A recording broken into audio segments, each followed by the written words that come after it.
The views and opinions expressed on this program do not reflect the company, owners, management, staff, clients, or partners.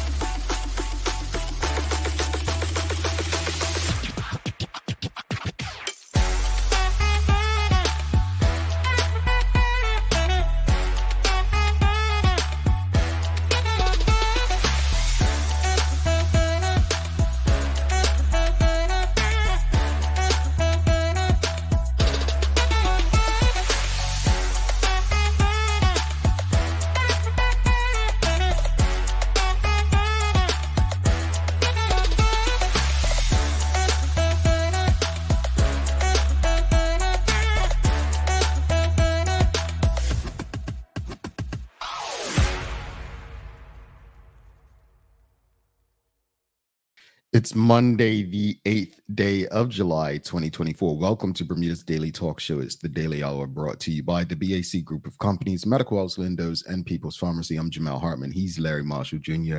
And Maya Palacio will be with us in a bit to bring you the latest in her news break brought to you by People's Pharmacy. Happy Monday, good brother. Yes, happy Monday. Yeah. It's crazy because as much as I want to smile and be happy we made it to another Monday and we got through the weekend, we have to be considerate and understanding of the greater community. And the fact is that so many times we come here on a Monday or any day for that matter, and people didn't make it, right? They didn't make it to today. And I think in a community as small as Bermuda, it's imperative that we don't forget these things and that we recognize them for many reasons. Obviously, I haven't even read the press releases or reports on what happened yesterday outside of seeing the headline that 4 people were found lifeless in a home, 2 adults and 2 children. So that's the extent of what I know. I expect that Maya will share more with us or whatever the police have released. In saying that, we'll have a conversation slightly regarding that. I know a couple weeks ago we spoke about how can we heal a broken community, but I think we need to discuss grief as well, not from any form of expertise, but from our own experiences, because I'm pretty sure most of us have had to deal with it. And we may have differences in how we go about dealing with it. So greetings, everyone, and thanks for making us part of your daily routine. A good one today as we discuss the role that we all play in a grieving community. The daily play is going to be a Who Said It. Don't forget, do us a favor, don't forget to subscribe on our website, follow us on all of our social media channels to stay up to date with all that we have going on. Help us grow beyond the mic as we do our part to continue to improve our community. So the question of, and good morning to you, Mark Arthur C. Phillips. He says, good morning, TDH family. Suzanne Ingham says, good morning, Jamal and TDH team. Such a horrendous day yesterday. Indeed. The question of the morning is, what can we do to support a grieving community? What can we do? Like I said, a couple weeks ago, we spoke about what can we do to heal a broken community.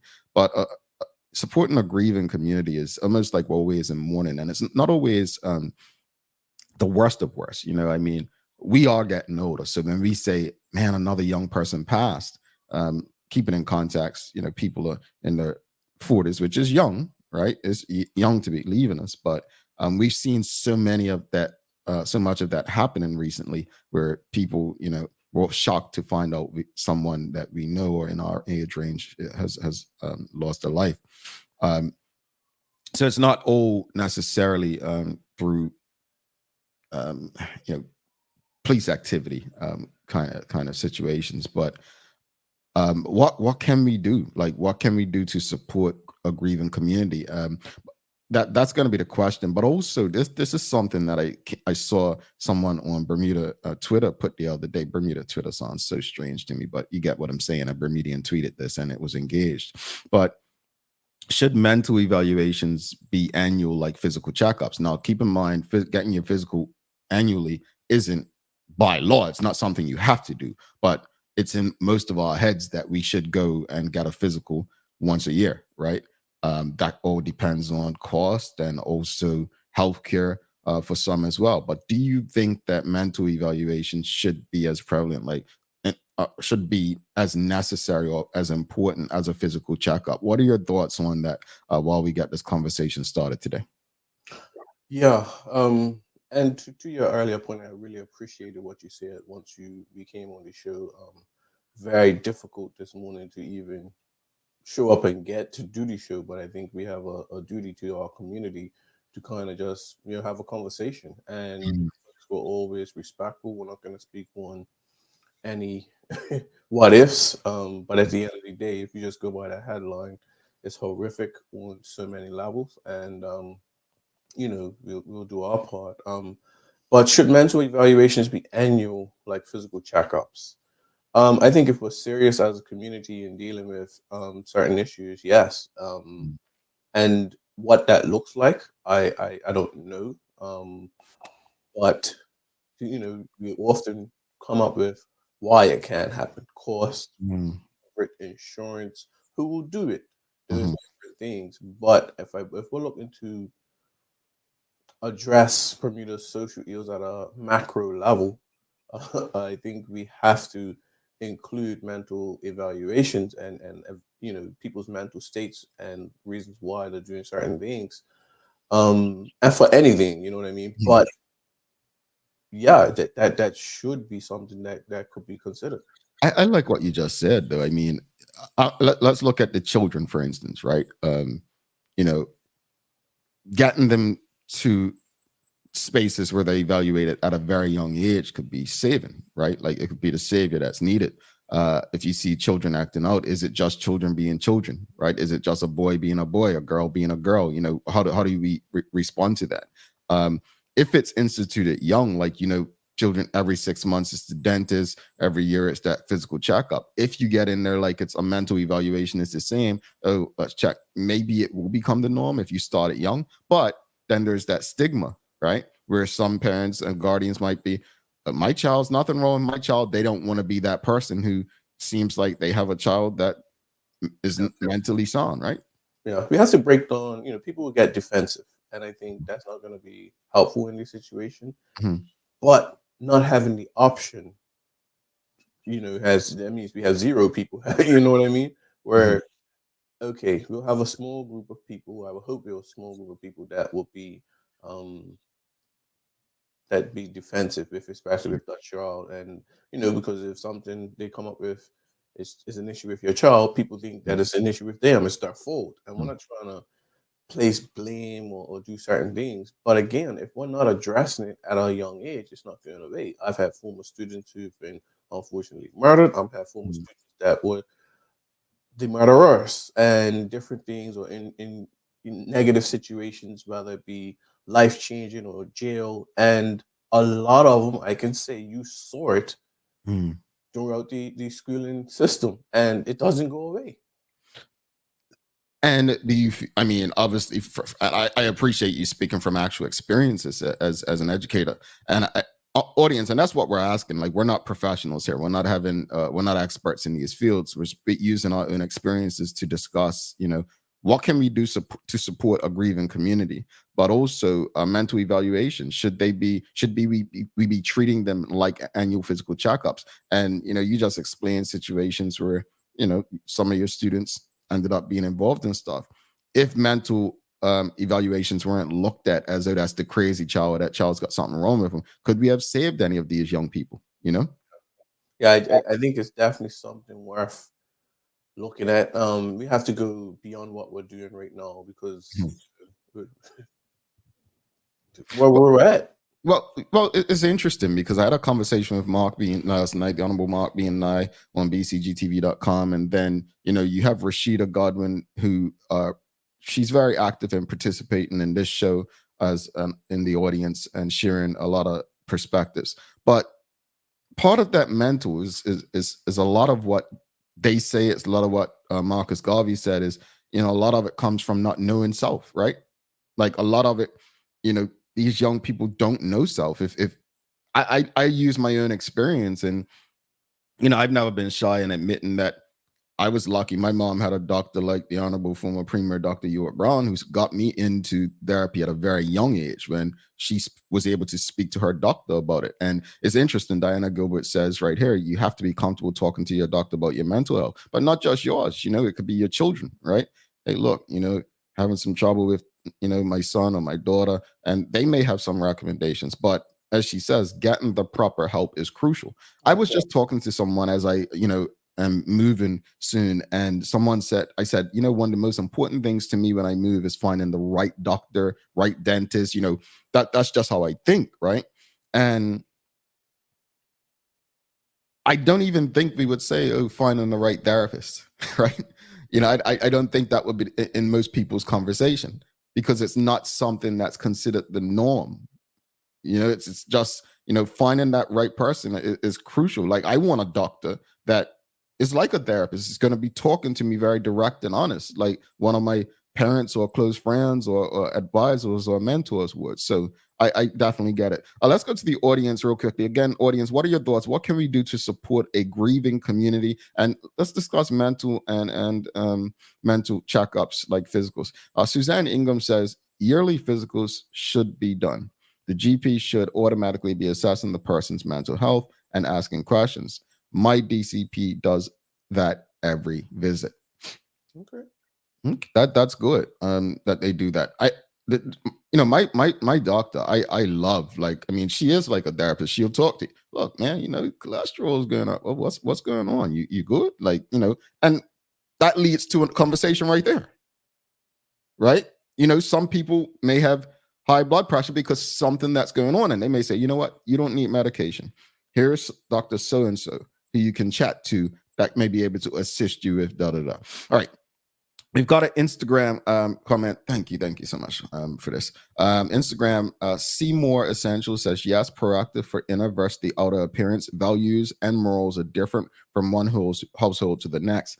As a community, we used to have the same set of traditions. Mental health checks, yes. So I think most people would say, yeah, we need to be taking our mental health as seriously as we do our physical. Let's go back to the comments, Larry. Rashida Godman says, we need to tell the truth, and that we have inherited generational trauma in our families and community, and it's passed down through generations, and we need more action on addressing it. Yeah. Perfectly said. Well said. Yeah. Trauma, man. I mean,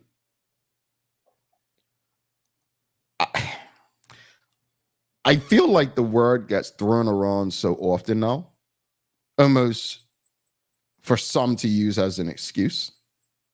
When something does happen, well, that person can't dealt with this or dealt with that, and so on. And I understand resources are not the same for everyone.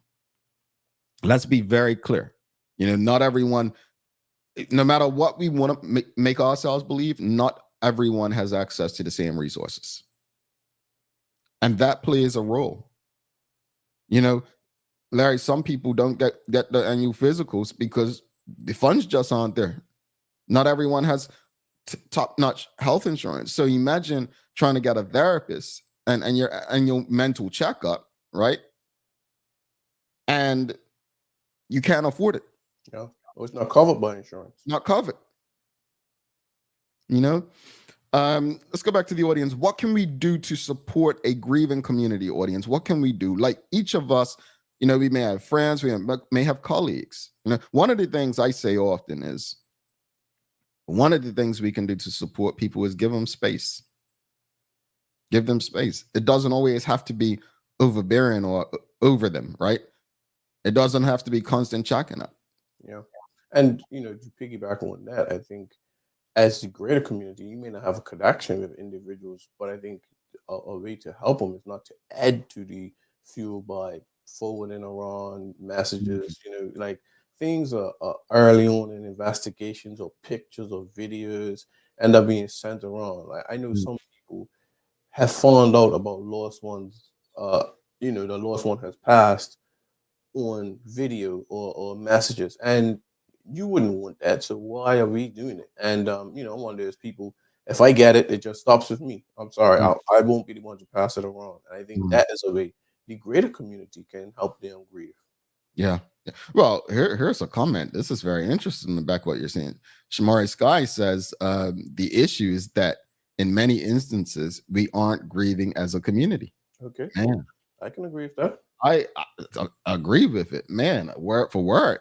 And this is why the question's asked this way, because we have to ask ourselves, I say, what can we do to support a grieve in Bermuda, right? Like, what can we do? But the truth is, the reason you're asking what can we do to support is understanding that, one, we all grieve differently. Two, some people are grieving differently in terms of what they're grieving for, because some people are so disconnected that they're not grieving the same as many others, right? Um, Yeah. so let's call it what it is. Let's be honest about that direct conversation. Go ahead, Larry. And to that comment, you and I, we was in Bermuda on that 2007 and 8 time when a lot of these shootings first started, and you recall a lot of people. It's not happening in my neighborhoods. I don't care. Yeah. And we was like, look, eventually this will evolve. Mm. And I see some people change the tune because eventually it did penetrate towards their neighborhoods. However, having said that, some people still aren't embracing the greater community like that. So, to Shamar's point, we're not grieving as a community. No, we're not, and that's the reality of it. Some people just don't feel it impacts them, right? And I've said it on this show often. Let's not wait till it appears on our doorstep to start caring, because once it gets there, the same way you showed no love or care, or a lack of interest when it was happening elsewhere, people aren't going to care when it happens on your doorstep. Instagram Seymour Essential says, be respectful to those who are hurting by being considerate. What else, audience? What can we do to support a grieving community? Tarsi Doman Augustus says that mental health is a generational curse that is passed on and it's not being addressed. In order to have a community organization, we must mend the family unit. Well, it's interesting you said that, because the Honorable Mark Bean said that last night during our conversation, which you can find on bcgtv.com. He said the family unit. He said that is a very important part of it.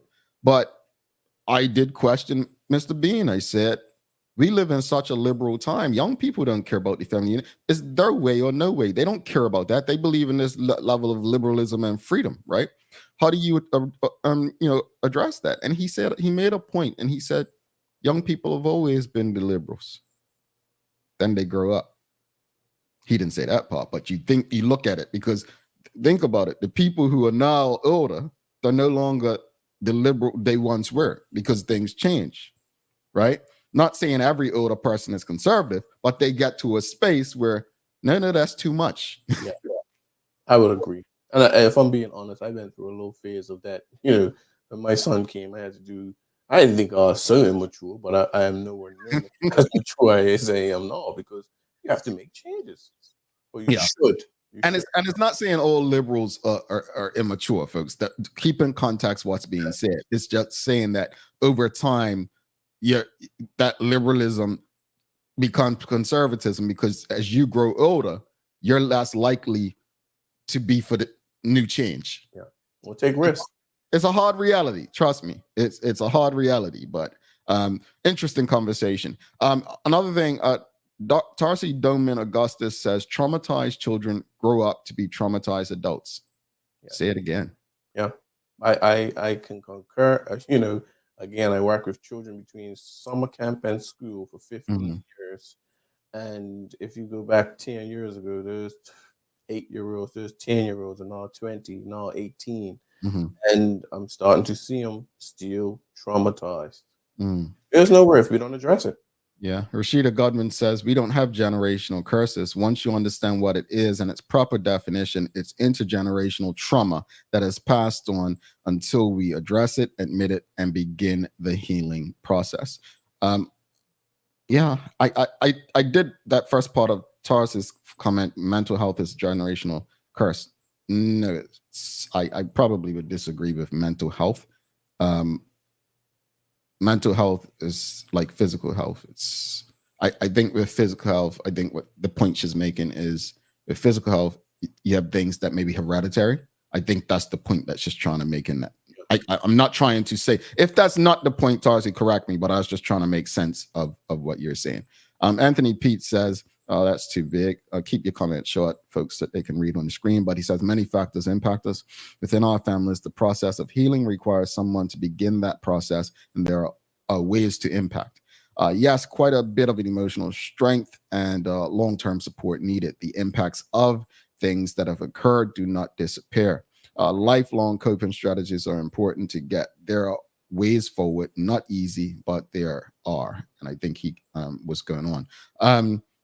All right, let's bring Maya Palacio in for the Daily Hour News Break. We'll definitely continue this conversation. What can we do to support a grieving community? Folks, if you've appreciated the conversation thus far, do us a favor, give us a thumbs up, a love, a like, whatever platform you're on. Bring Maya Palacio in, and then we'll get back to the conversation on this July 8th, 2024. It's a Monday morning. Don't you just love it?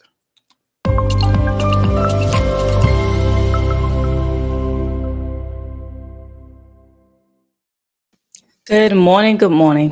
Good morning, Nancy. How are you? It's not a good one this morning, Jamal. Yeah, never a good one on a older, day. Right? Not even just a Monday, but a day when you have to speak about certain things. As Larry said, unfortunately, due to the nature of this show, we can't ignore stuff. I remember it was a time when we first began, and I got tired of talking about COVID. Didn't want to watch the press conferences. It was draining. The truth is, and I said this to you, Maya, about a separate conversation yesterday, is we can't run from reality, right?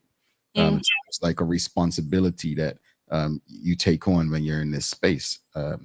And the idea is that we're not saying we're the experts or have any solutions, but to keep the conversation going in hopes that when I say talk about it around the water cooler at your family barbecue with your friends, your family, your colleagues, my hope is that we're not gossiping. We're not showing the videos that we sent them WhatsApp and the messages and so on, but we're actually discussing ways that we can utilize this situation to ensure that we don't have any more of them.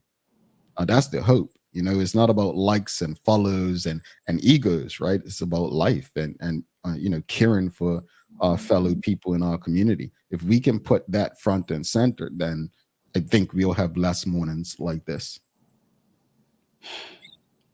There's a lot that can be done in my mind when I think about the question that we even asked this morning. Just like how can we assist the grieving family or grieving island? And my response is just do what you know is best. Like for yourself, like what are you skilled at, whether it be a trade or whatever? What can you give to assist in these manners? Personally, I remember speaking yesterday. I was speaking with a friend. I was just like, as a journalist, like, what can I do more? I keep saying these things. What would be helpful? I've had grief. I've had loss in my family, and I remember in instances where just like we spent hours, days getting back over trying to write something, to say something about these injustices or these tragedies that happened with our family, to like either put out there in different news outlets. And it's just like, and you still sometimes just don't end up sending these things because it's just so hard and it's not the right time. Do you think people care? All of that happens. But I would say, just from my experience with my family and as a journalist, it's like, if you're a family member who has dealt with such tragic loss and you want these names to continue to be heard across the island, reach out to an outlet that you trust to speak about what happened to you, your family, what you may know, what you hope the community knows, things like that would, if that is something that could help you, that be something that you can feel like you can do. Yeah, and it's I like what you all of what you said, but something specifically is do what you can do. Like everyone, again, we all very different situations. Someone may be able to give time, someone may be able to give money or just donate clothes, like some books, anything that may make a difference in these situations. But I think it's important to consider all aspects and personalities when we're talking about community help. That said, the question earlier, just wanted to see if you had any thing you wanted to add about mental evaluations being like annual physical checkups. Do you think that it's something that should be as regular as we treat our physical checkups? Well, similar like we talked about before on the show, Jamal, I think everyone should have a therapist. I think everyone should be doing that regularly. So I guess the answer would be yes, but even more so, not just annually, go on a regular basis. I know it's obviously something that's hard to afford, but there are other practices, other different types of therapies that you can try to get into to assist. Yeah, I, and that's the thing, right? You know, I mean, Larry mentioned it first, and we've both spoken about it. The cost of therapy, you know, is maybe it's something that, you know, can be written into policy legislation to ensure that, you know, a lot of conversations are happening about healthcare. Maybe it's something that they can make sure is treated like your physical or, you know, your dental appointments. And like Maya said, you know, we'd encourage you to see someone regularly if able, but at least once a year should be helpful. But I don't think there's shame in speaking to someone, especially someone who doesn't know you're a professional, about things that's going on with you. You know, I'm speaking from my own personal experience, not telling you how to feel. I think it's important for me not to tell others how to feel. We're going to feel different because we have different experiences and things that we've been through. But you know, I would encourage anyone, you know, to have that one close friend, like get guidance from them, you know, someone you can trust. Yeah. Indeed. Yeah. How are we looking today? Obviously, Yes. tragic situation yesterday. Good morning, everyone. This is your Daily Owl News Break brought to you by People's Pharmacy. Devastating, tragic, and unimaginable are words that don't feel strong enough to describe the recent news that has unfolded under the guise of paradise. Bermuda, 2 children and 2 adults have died inside a home on a Sunday in the early days of summer. Police are urging the public to remain calm and cooperative as they investigate the deaths of these 4 people. Police and other first responders were dispatched to a report of unresponsive persons inside of an apartment on South Terrace, Pembroke, shortly after 12 p.m. today. Upon arrival, officers found 4 persons, 2 adults and 2 minors, unresponsive inside of the premises. An on-call doctor attended, and their deaths were pronounced at the scene shortly thereafter. This is the second incident to impact this community in recent times. Police addressed the murder of Deontay Trim. Whilst there has been widespread speculation, we wish to stress that the preliminary investigations into this matter have not indicated any direct connection between these 4 deaths and the recent murder of Miss Deontay Trim, who tragically died after she was shot inside of her apartment, which is located on the same compound.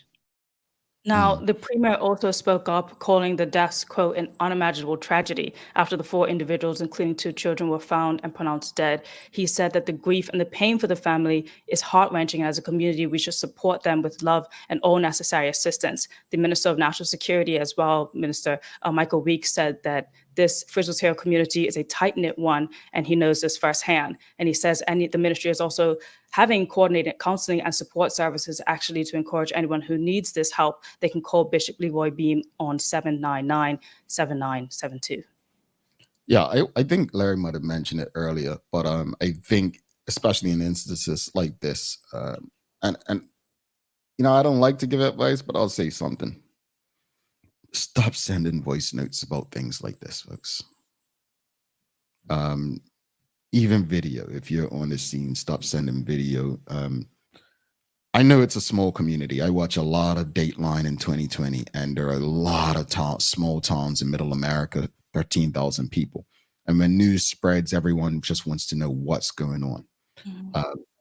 It's not a Bermuda thing. I want people to understand it's not a Bermuda thing, right? It's a small town thing. But I think Maya said it on the show. A number of us have said it, you know, think of it this way so that you can be better at dealing with it. If it were your family, if it were your loved one, how would you feel?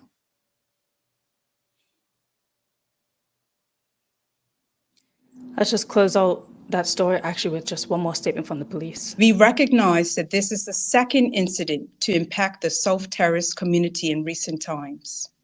Rest assured, the safety and well-being of all residents remain a top priority for the Bermuda Police Service, and we are committed to ensuring the security of our neighborhoods.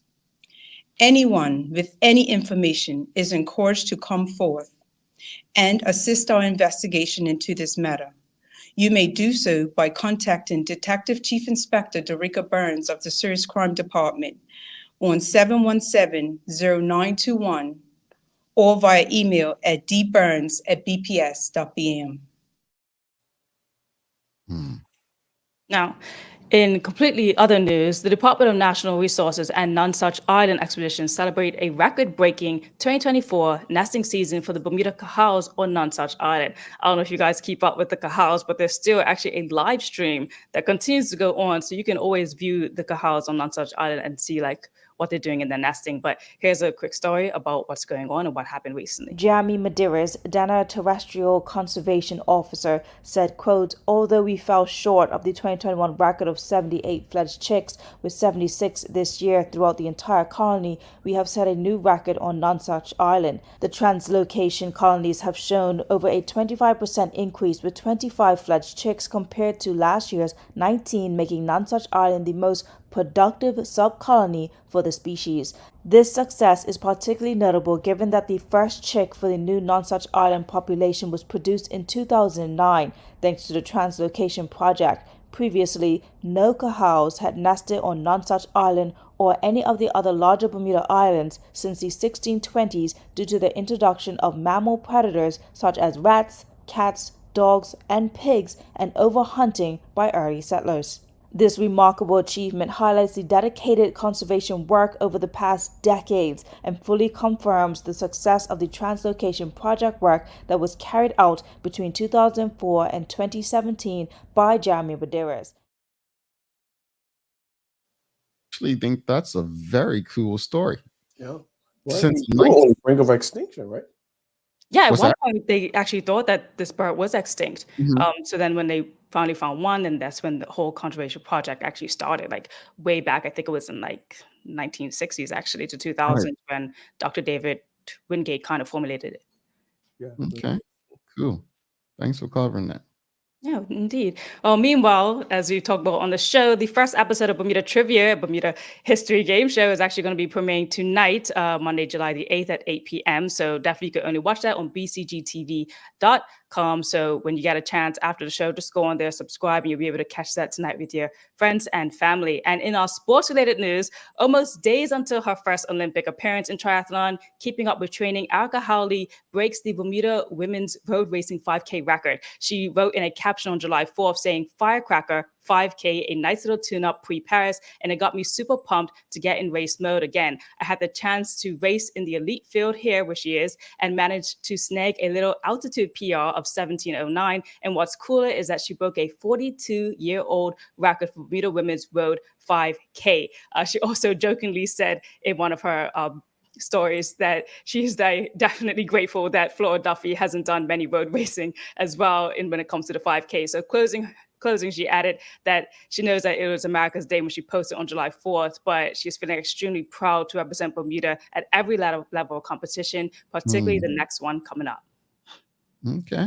Yeah. Congratulations. I saw that post, and congrats to her. And I think she can go lower because she did it at altitude, so she definitely could be in the 16s. Where was the race? Colorado. Oh, yeah.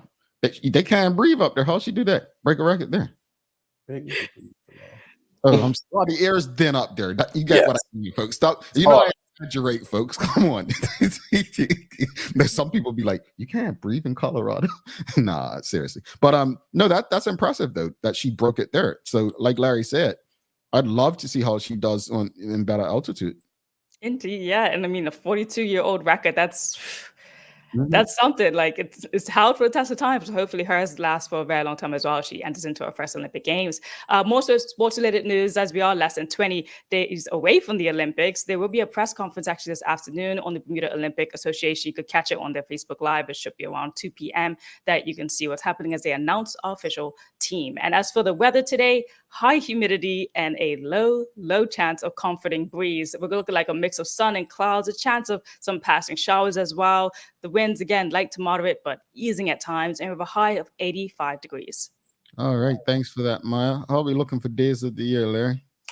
We have a few days of the year. Math 2.0 Day, National Freezer Pop Day in the US, and National Video Game Day. Now, I want to throw out to you guys in the audience, what is your favorite video game of Yeah, all that was time? coming. I knew that was coming. What? You play What? video games. I know. Dungeons and Dragons? What you played that game on? What console? Who, me? Yeah. I didn't play it. I just thought Maya was a Dungeons and Dragons person. Oh no, sorry. No, my cousin Malachi is, and if they're watching, that is their game. For me, no, I didn't really have. I never got like the whole console, nothing. Never did video games, but I had a Game Boy. I had a Okay. Game Boy. So it's so lame. My favorite game on Game Boy to play was the Avatar: The Last Airbender game that came out. Yeah, that was it. Okay. So this is a recent thing, Maya. You do it recently, every so often still? What, my Game Boy? Yeah. You said I the haven't had last one that came out. Okay. the Avatar: The Boy. Last Airbender. Hold on, Game Boy from like the 90s or something like that. They Yeah, have I upgrades. don't have that no more. Granted, They my have screensaver upgrades. on my phone is it. Yeah, they have like Oh. Nintendo DSs and everything, and the Switch now I think is the most recent one. I never got that. Well, mine was I think I have an Xbox somewhere out there now, but I had PlayStation and it was FIFA. You know, I just love FIFA. You know, I weren't a big gamer like that, or I played games like Wheel of Fortune and stuff on there, but nah, I wasn't a gaming person. Diana Gilbert says Pac-Man. Everyone knows Pac-Man, right? I think I beat Maya in Pac-Man. No, you didn't. I was way better than you in Pac-Man. Do not start. Can you just let me have that one question? So competitive. Right away. Sherry says Frogger on PlayStation. What's Frogger? Never heard of it, but it's a lot that we probably haven't. Okay. Mario Brothers. Okay. Mario Karts. PES, Pro Evolution Soccer. Yes. Okay. Pro Evolution Soccer 21. And then we've got Atari, Pac-Man on the Atari. I don't think I was old enough to have an Atari. Yeah, I think that we missed that Atari phase. I meant Nintendo was the first one I remember. And then Susanna Ingham says, game, you mean skipping marbles? Well, okay. I don't know if marbles are considered a video game because you're not using a video, right? You're not using a console. Yeah. Yes. You need a video game, either computer, some form of electronics. Okay. What's your kids? For me, growing up, it was Street Fighter, and then later on FIFA. Still a active FIFA player. Played last night. Okay. I hung up my boots. I retired. But I am also. I play FIFA. Okay. Well, I'm glad that somebody recognized how good I was at FIFA in the day. My day. They didn't have all this EA Sports these days where I could win money. So, but I retired too early. Anyway, Maya, you have a wonderful day. You guys too. Continue to come, folks. Don't go anywhere. After this break, we will be back to continue the conversation about what we can do to support a grieving community. 2 minutes, 27 seconds. We'll see you on the other side of that. Let's face it, life can be a little wild, but shopping doesn't have to be. I choose People's, so that whether it's a prescription that needs to be filled, a toy for my little terror, or a gift for a new addition to the family, we'll see about that. Everything's available in one convenient location. Some call it People's, I call it my one-stop shop in the city. People's, we're here for you.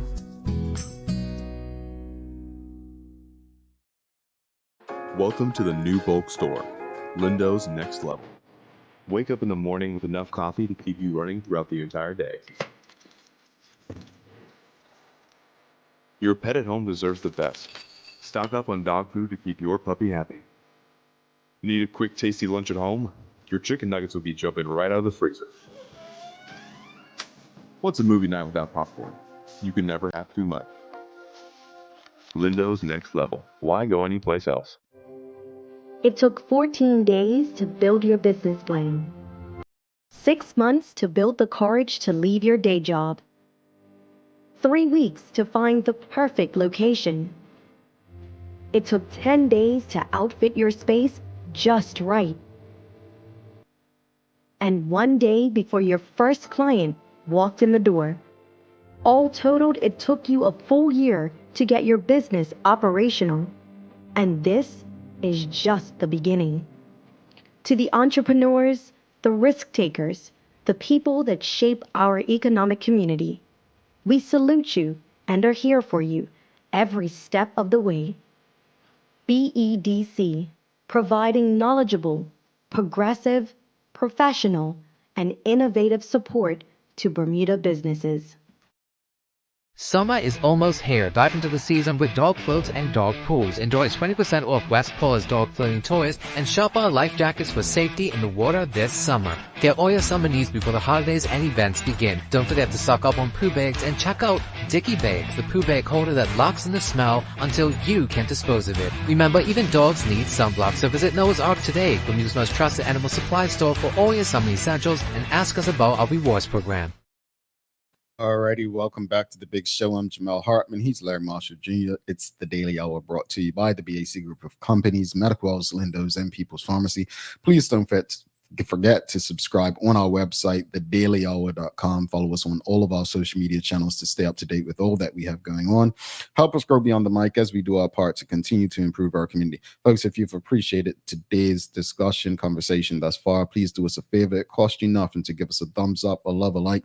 Make sure you share this conversation with your friends, your family, your colleagues, and these are the kind of conversations you probably want to share in your WhatsApp groups to make sure that we all can play a role in improving or helping someone or even ourselves in our community. Let's continue the conversation that we were discussing earlier.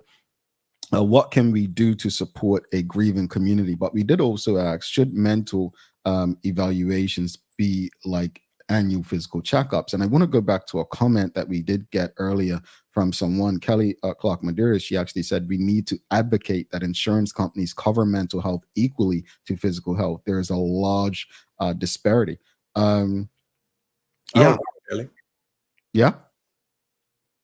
I think that's necessary. Audience, what are your thoughts? I think that's extremely necessary. What a thought. Yeah, and to add to that, this can happen if the insurance companies don't play ball. Right. Yeah.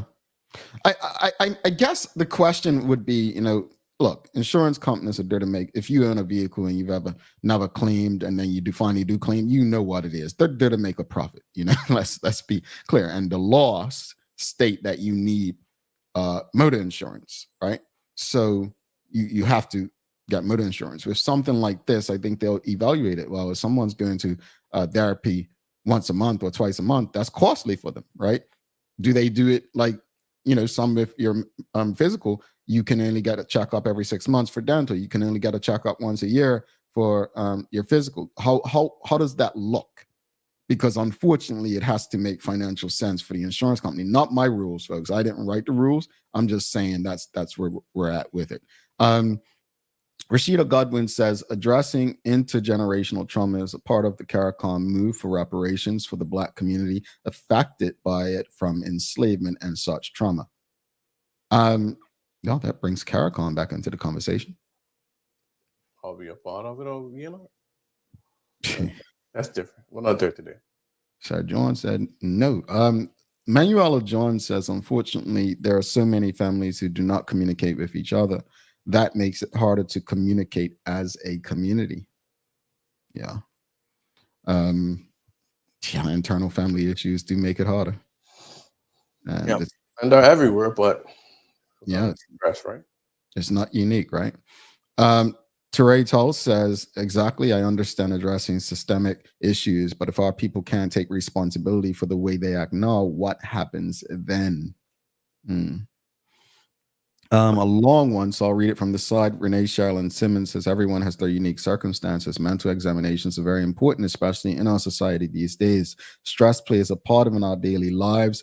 A lot of people are stressed due to the circumstances. It appears in certain forms. So yes, it's imperative that we tackle it first with our GPs, and they will be able to assess and give direction to specialists for therapy.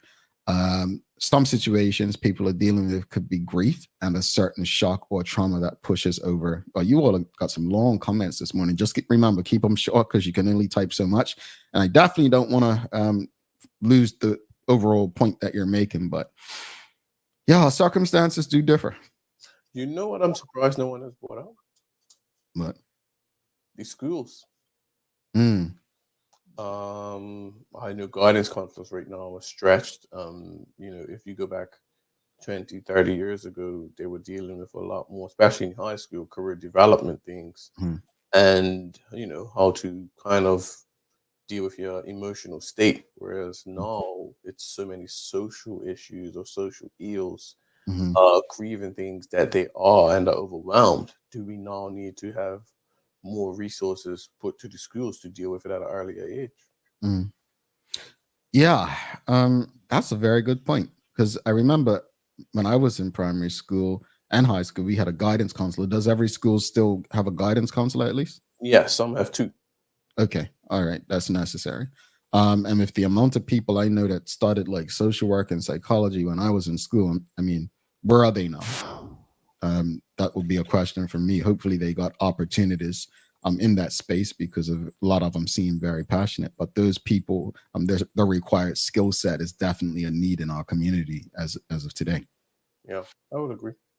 Diana Gilbert, she says schools are not equipped to help kids with mental health. Okay. Suzanne Ingham says, since 2020 and the lockdowns, people's mental health has soared through the roof. Mental health needs to be covered by insurance for all. Maybe, we can reach out to our insurance companies and just ask them, what does that look like, mental health being covered? Because again, I don't want to sit here and say it's not. I don't know. I don't have a policy in Bermuda. Who knows? They may offer it and people may not know. Not sure. Maybe they have reasons for not covering it. But I definitely think that it's worth a conversation. And these are the things that people look to your government for, right? The policies and legislation, can it be legislated into insurance policies? And then once that happens, we need to then consider the cost. Well, how much higher does our insurance go? Now, the government has mentioned universal health care in some regard over the last few years. Is this included in that? I don't remember. I haven't read it in so long. Yeah.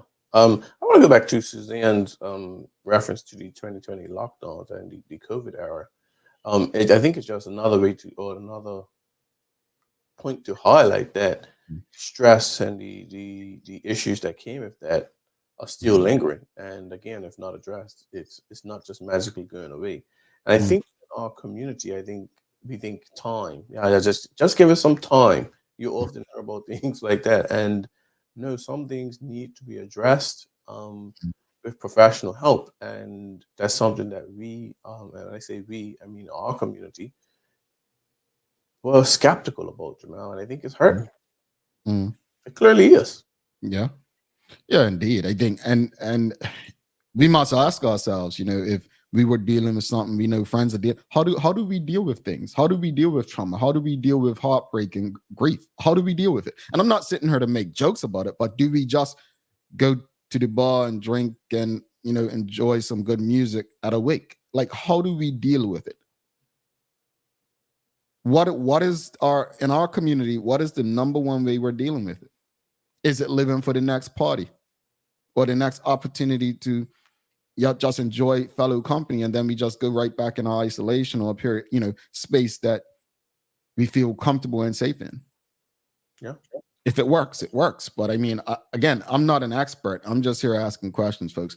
Rashida Godwin says, yes, the insurance companies offer EAP, which is an employee assistance program, and people speak with a therapist. Okay, cool. I mean, I've never gone to EAP, but that's something on offer. And Carla Franklin also says employment assistance program includes social and mental health. Thank you for that. Kelly Clark Madeira says most insurance companies have some coverage, but it's not on par with physical. GEHI only covers psychology and not mental health counselors. This could make a difference for access. Okay, so covers some but not all, and psychology versus mental health. There's a difference. Yeah. And GHI, for clarity, is the government worker insurance. However, the government workers have access to the EAP also. Okay. Here's a great point. Derek Hendrickson says very little confidentiality. Very little confidentiality in Bermuda. People don't trust each other. Confidentiality is important though, because Bermuda, again, think about it. Bermuda's a very small town. There are people who take their jobs very serious. I can tell you, I have never come in touch with a Bermudian journalist, even the ones I've worked with, who have revealed a source to me. Like legit, you don't even ask out of a sign of respect, right? I can tell you, every Bermudian journalist I've ever come in touch with legit respects their confidentiality and respects the industry. Now, my hope is that someone who is dealing with sensitive personal information respects their client confidentiality. Unfortunately, I completely understand why the general public would not trust someone else with personal information in Bermuda. I get it. Yeah, I agree. I think that is a fair. I myself have never heard of anyone to break that confidentiality, whether you're in the helping services or the medical field. I've never known an instance where confidentiality has been breached. Again, not to say that it hasn't happened, but I could see why in a small community you're very cautious, because if it does, everyone knows your business. You know what? Let's ask the audience. Audience, how do you feel about confidentiality in Bermuda? You know, I mean, are you? Do you think confidentiality causes people not to want to see someone about their mental health? Like, what are your thoughts on that? Kobe also asks if they themselves have had their confidentiality breached by a professional. Yeah, like, has anyone experienced that in Bermuda? Had their confidentiality breached? What are you? What I are have. you on that? That's a valid point. Teresa Marie says employers help staff by referring them to EAP for assistance. Schools should similarly refer students to available resources. Yeah. Yeah, man, it's definitely, I mean, I guess the question is, you know, with people saying that insurance should cover more than just EAP. So we got that answer. You do have insurance that covers EAP, but should it cover more? Yeah. I guess we have a little answer that we was looking for. My colleague said, when I did my story on abortions, I had at least 3 people tell me that information got shared back to their family. So I got to worry. Yeah. Hold on. So the story was confidential and people still found out who it was and their that's yeah, I get it. She's saying she did a story on abortions. And people in that story talked about that they had it and the information was leaked back to their family. What I'm not understanding how, based on what you just said. All right, let me show you the comment again. She did a story on abortions, and in that story, she had 3 people tell me about their information that got shared back to the. Got it. Okay, got it. Okay, I'm got it now. So you're supposed, you know, that's a physical procedure. It should be confidential. Yeah. And it wasn't because, oh, such and such had an abortion down the hospital. You know, I'm just saying that's basically what we're saying. Yes. Got it. Interesting. Yeah, Maya clarified. Whoever they spoke with in the medical field shared their info. That's insane. Yeah. And then, you know, we have, because we look at doctors, but again, you have administrative staff and different things. So it's not just, you know. Derek Hendrickson says, I'll take it a step further. There are other individuals within office/company that may not have the same integrity as the doctor or therapist. That's exactly what my point. Thank you, Derek. Hadleen's Swan is questioning whether confidentiality exists in Bermuda. And Diana Gilbert says probably why people don't talk. Confidentiality is broken. Yeah. So basically, we have a confidentiality problem in Bermuda. Which means we have an integrity problem in Bermuda. Yeah. Rosalind Famous says the use of an app like BetterHelp might ease the fear of trust issues. That's how I got started again, using BetterHelp. That's how I found my therapist. I no longer use it, but I found it through there. BetterHelp is something that I would recommend to anyone. It's $300 a month, I think, on there, and to find the right person, to pair with the right person. I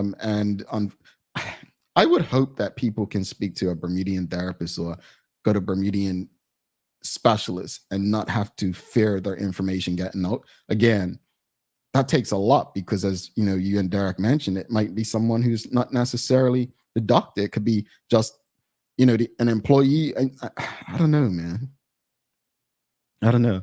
Renee Charlene Simmons says, yes, confidentiality is stigma in Bermuda, so people don't trust the resources available. Bermuda is small. Everyone knows everyone. So people are hesitant to seek therapy. Yeah. This is unfortunate, man. Well, let's take a final break, folks. We've got to take a final break. We'll come back. We'll share some final comments from the audience, and we'll wrap it up. But don't go anywhere. We'll be back in about 1 minute, 47 seconds to wrap up today's show. Bermuda's favorite trivia game is now a game show. What's up, Bermuda? My name is Patrina O'Connor Painter, aka Power Girl Trina, and I'd like to welcome you to Bermuda Trivia. You ready? We're gonna be talking about people and places. I'm serious.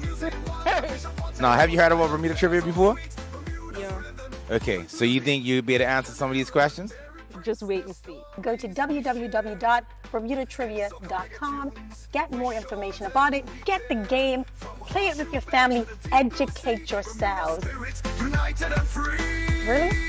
If I get this wrong, how much do you know? Bermuda Trivia, the game show, brought to you by Bacardi. Premieres on Monday, July 8th, only on bcgtv.com. Subscribe today.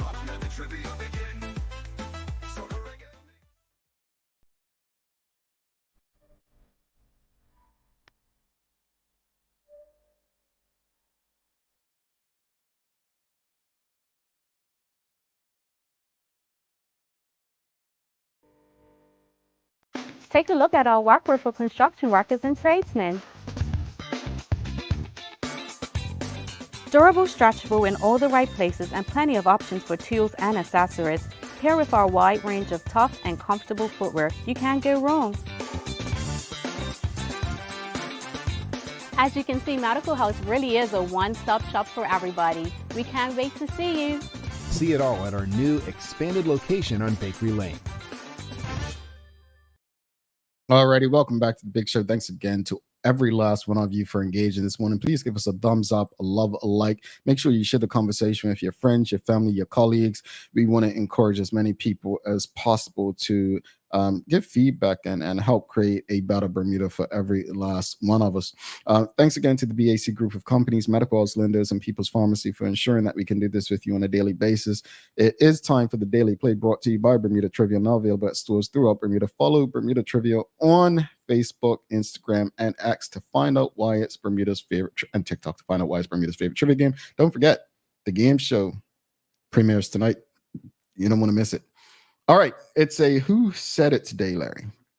Okay. Who said it today? And, it's Olympic season, so we'll just say a very famed Olympian who did some amazing things in front of Hitler. Says, quote, "Find the good. It's all around you. Find it, showcase it, and you'll start believing it." End quote. Who said that? Who? That's good. Oh, okay. Yeah, you said too much. Yeah. Yeah. Everybody got it. Everybody got it. Charles got it. Robin. I ain't giving you a hint next time. I'm just saying famous Olympian, sprinter. Yeah, whatever. Jesse Owens did say that, folks. I like that quote though. That's a very good one. Look, people ask, why compliment, and you think of reviews, right? We are more likely to write a bad review than we are a good one. Why? Because our emotions, right? When it comes to writing a good review, we don't have the time. We don't make time for it, right? We're enjoying whatever the service or product was. So find a good. There's no matter how bad things seem, there is some good around you, and finding that can actually help bring your blood pressure down a bit. Ask me how I know. So final thoughts. I mean, let's go back to the audience real quickly. Teray Tulls says, this conversation is devastating and real. It reminds me of a book I read from a professor which argued that the culture, values, and political arena in Bermuda is superficial. This is the book. Politics is an Artificial Society, The Case of Bermuda, Selwyn D. Ryan. Okay. Might have to check that out. Kelly Clark Madeira says, I think we should hope that most professional therapists hold true to their ethics. Most therapists do hold confidentiality. All right. All right. Thoughts on today's conversation, Larry? What are your thoughts? We've had some difficult conversations on the Daily Hour. I haven't been a part of. This is my first one where I feel that it's very difficult the day after this type of situation. We can surmise a bit about what's going on. Obviously, not sharing anything, but something like this hasn't happened in our lifetime in Bermuda, I would think, Jamal. And talking with my parents and them saying similar things back either when I was very small or before I was born. So it took a toll, and I'm grateful that we are able to talk about it, because while we're not directly impacted, it still affects everyone in the community. When you wake up and see that headline or hear that news, what? Huh? It's those types of things. So I'm grateful that we're able to share. And whatever we do, just do our part to help share. A lot of excellent ideas or good dialogue came from this morning's conversation, and I think we should continue to do that. And lastly, if we can just be respectful as a community to anyone who is grieving through a situation, when you're going through it, you don't want anyone to kind of trigger you. So just keep that in mind when we're kind of going through our day-to-day movements. Yeah, I completely get you. I think it's important for us to, as I said on Acts, give people space and give them grace, but also give them the opportunity to know that you're there to support them. I think we live in a time where everyone's just trying to make it. They're just trying to survive, right? Sometimes it comes across as if we live in a cold and callous community and no one cares. It even bothers me sometimes. But at the end of the day, I think some are just really just stressed themselves, trying to make a living to support themselves and feed themselves and their family. And these are the things that we have to take into consideration. Something needs to be done where we have less conversations like this and more happy moments. But this is our reality at present. Our reality at present is that we have a hurt community, a grieving community, and we are a small town. I know we're a country in the middle of nowhere, but we are a small town people. We're very connected, even if we don't want to be. And that connection means that if one of us go through something, most of us will feel it some way. Yeah. Even the richest of rich, white of white person out on Pitts Bay Road. They may not feel it directly right now, but it's still a small, very small community. You don't know how the person who works with you or for you may be impacted by this. So it does hit far and wide in a very small place. I guess the thing that I'd love to see in Bermuda is I don't want to see us become the United States in terms of thoughts and prayers every time some tragic thing happens. I want us to use these things as an opportunity to find solutions to the problems that we face, to discuss them, to have conversations, to brainstorm, to create create strategies and plans and execute them so that we can have a community that feels safer, that feels more secure, and not just physical safety, mental safety. They have safe spaces they can go to and speak to people about whatever's going on in their lives that they may need help with. I think people are looking for safe spaces. You know, the fact that people are bringing up confidentiality, they don't feel safe. They don't feel secure. We have a long way to go. But if we just start walking, start marching, start crawling, start doing something, we're a lot closer than we were when we weren't doing anything. Yeah. I'd love to see the eagerness of people who love to share things via WhatsApp and social media. I would love to see that eagerness in helping to solve some of our problems in our community. We have it in us. Larry, you've got some daily inspiration before we head out? I do. And this is from Joseph Campbell. We cannot cure the world of sorrows, but we can choose to live in joy. Thank you for that. Appreciate that, folks. Do not forget, please give us a thumbs up, a love, a like. Make sure you share this conversation with your friends, your family, your colleagues. Do us that favor. Also, don't forget bcgtv.com. If you haven't already, subscribe right now. The Bermuda Trivia will be premiering tonight with Patrina, Mr. Photogenic. Big up to the Bermuda Trivia team, Dana and Jasmine, and all the crew out there that have put that together. 3 episodes airing in July, 3 in August, 3 in September. You are going to love it. And if you want to be a part of it, contact at bermudatrivia.com. Folks, don't forget to subscribe on our website, thedailyhour.com. Follow us on all of our social media channels to stay up to date with all that we have going on. Help us grow beyond the mic as we do our part to continue to improve our community. Thanks again to our partners, the BAC Group of Companies, Medical House Lindos, and People's Pharmacy for ensuring that we're able to do this with you on a daily basis. As always, we appreciate you, we love you, and we thank you for making us part of your daily routine. If all goes well, we will be back to do this again with you tomorrow. He's Larry Marshall Jr. I'm Jamel Hartman. Please do make it a safe and a great day. We are out. Peace.